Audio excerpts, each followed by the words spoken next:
Hey, everybody, this is Vince Gilligan, executive producer of Breaking Bad. Hi, Bryan Cranston. Aaron Paul, hello. Moira Walley-Beckett. And Moira. Or Moira Lou, according to Vince. Yes, I call you Moira Lou. Moira It's my little Lou. pet name. I love this sequence right here. This is the coolest footage. Moira and Sam Catlin wrote this episode, and you guys did a fantastic job. And tell us about this footage, Moira, of the fly.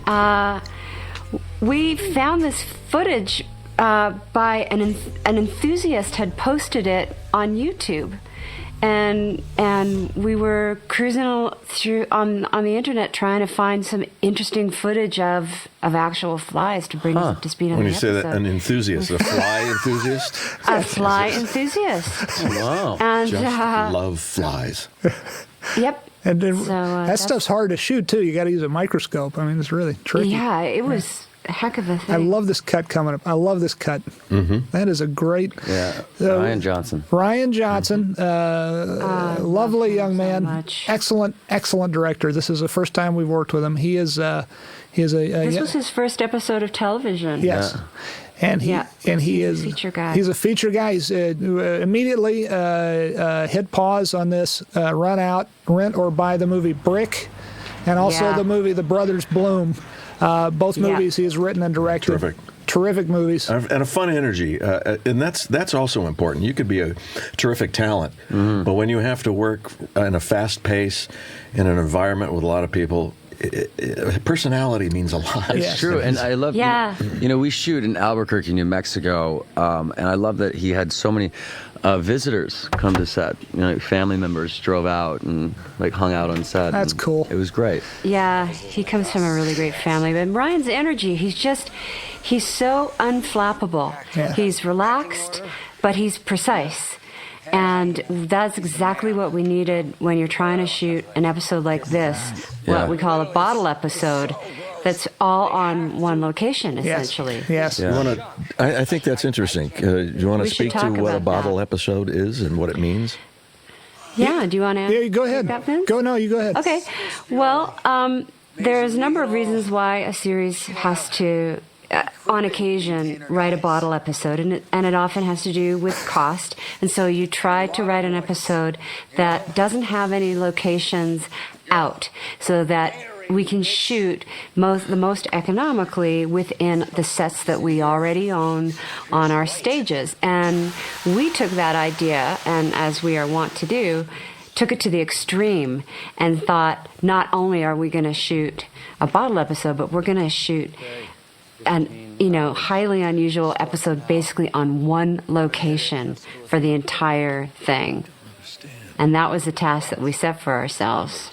And as usual, as often the case, I mean, it came from we needed to save, we were over budget for the season, we needed to save a big chunk of money, and therefore, because of that very real-world production problem that we had created for ourselves previously to this episode, we came up with what, for my money, is one of the very best episodes we've ever done. I love this episode. I wish Ryan was able to be here. And I wish he was too. You and Sam did such a great job writing this, and of course, Mr. Cranston and Mr. Paul did such a great job acting. It was such a joy. I mean, the challenge, notwithstanding, to get to just write an hour of dialogue between Walt and Jesse, we were thrilled. We were just thrilled. And Sam and I are both historically playwrights, and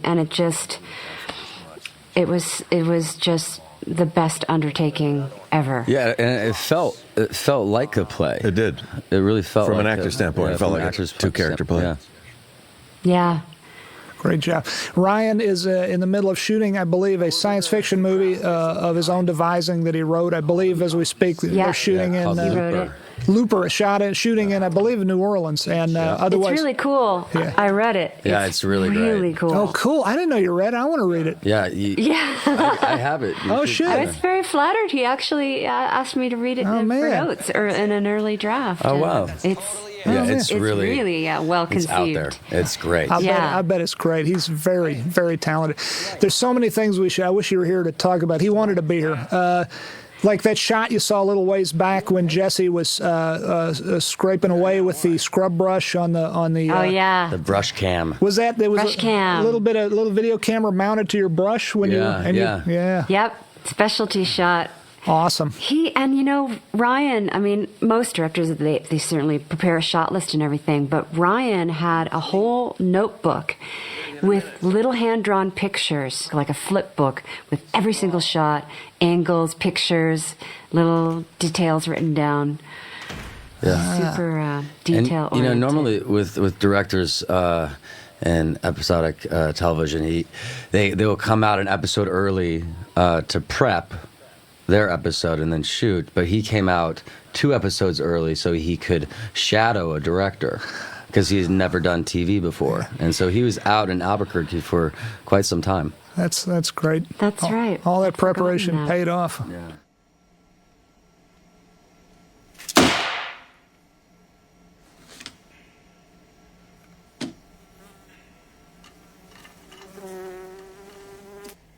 And Mr. Cranston And all here. this, Mr. Cranston and his fabulous physicality. Talk about this bit, Brian. What is it? What's the deal here that's about to happen? Well, chaos. So good at this stuff. I know. You're a it's genius almost, at this stuff. I know you work hard at it, Brian, but you make it look so effortless.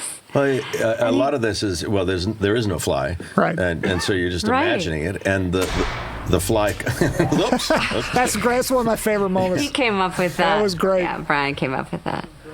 That you have to just imagine that the fly is around, and then in post, as you can see the fly in the shot, that's all put in post, and so they just put it to wherever I happen to be reacting to.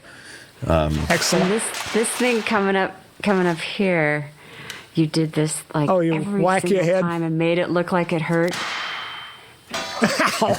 Every time. It was just I just genius. felt it. I needed to increase his frustration Yeah. level so that it would get to this Hello. point. Like this mother. is like- I could just. And Excellent. these shots, these are classic Ryan shots. Yeah. You know? Excellent. And you're really good with your aim here. You really, with your Yeah. shoe, I'm really impressed. Like every Well, take. Brian's very athletic. Yeah, it's true. Yeah. And although that first one, I wanted to say, there's so much to talk about with this one. It's so much. I like know that, so much. that first fly on the table before you hit it the first time, that was a real fake fly they blew away with air. Is that correct? Yes. It's true. Yeah. Yeah, and we hired a guy who makes makes lures, right? And he made us a whole bunch of all different size flies, from practical size to a little bit extra large. We had a wide variety for our purposes. Yes. And they were incredibly intricate, just beautiful. Weren't they pretty spendy, those flies? Expensive, like Yeah. $200 each or something. Yeah. which actually we got our money's worth because they were Yeah, excellent. we did. They were I have a excellent. couple home as pets now. Michelle McLaren took a bunch of them and put them into little plexiglass cubes for us as mementos. Yeah. Oh, that's nice. so last great. year. Yeah, Yeah, so we that was all very have sweet. A little fly. A little memento. I love Yeah. this shot This- coming up. It's so seamless. This shot. And this stunt was insane. Brian right there has a cable around his waist that we had to digitally Yes. Right. erase We afterward. digitally removed it. That's by OSHA Which they- standards, I think. They make you do that. But this stunt coming Yeah. up, Ed Roosh, I forget Ed's name. Ed, yes. And this fly, of course, was added in post. Talk about this coming up here, But Brian. this guy, do you want to tell about it, Brian? Well, watch this. Boom. And then boom. no cut. So that's the stunt guy. That's the stunt. So the camera stayed in a stationary position, locked off. Yep. And I went in there and got his positioning as close Exact as I position. could, and Yep. then laid down, traded places. He left, I got in, and then they started the camera again and pushed in, so it looked seamless, like it was me who did it. And So Yeah. And they did it love right that. there, too. Yeah. That's a completely fake digital fly Yeah. created. We should speak Yeah, at we this added point. it. Great directing, great acting, great stunt job. Ed Duran. He's Ed a tough Duran. guy and a Thank very, you. very skilled stuntman.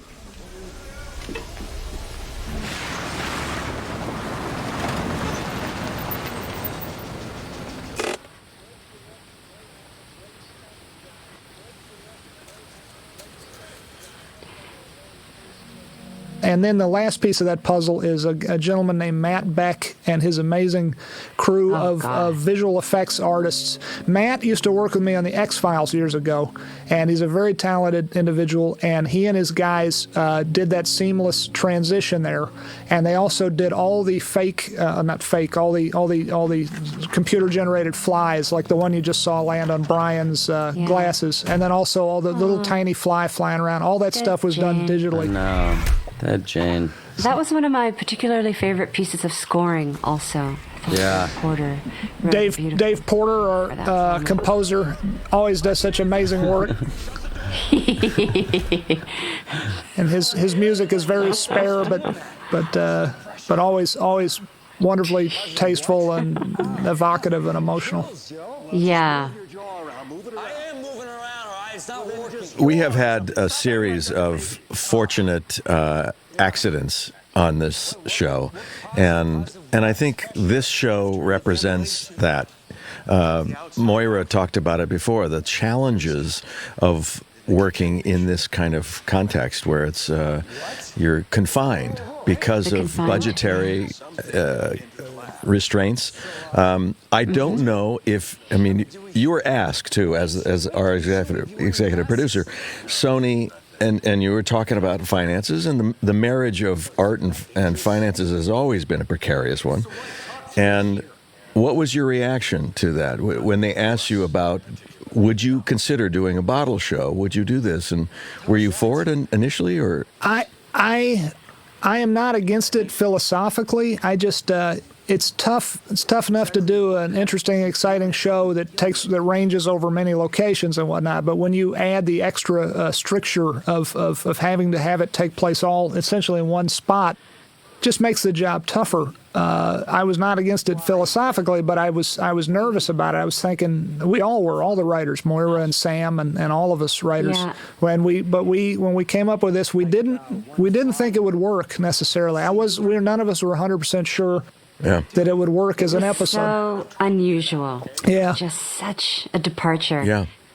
Not really. I can't say that I'm really following. And this was, even in the writer's room, it was a departure because it was what we call a two-board show.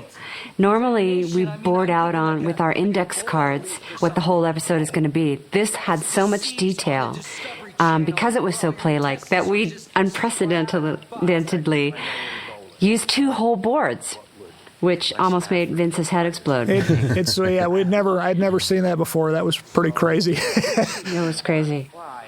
And in your world. And can I just tell you guys, when Sam and I were writing this scene, where the fictitious fly that Jesse isn't even sure he believes in actually does land on Walt's head, we howled. They could hear us in the whole office building when Jesse's like, no, I'll get it. Oh, yeah. I'll get it. Okay, on the count of three.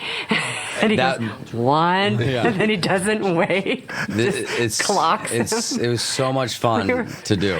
You just wanted to hit me. We were laughing I just wanted to hit so hard. Because before, you kind of nailed me with that thing. My arm kind of hurt.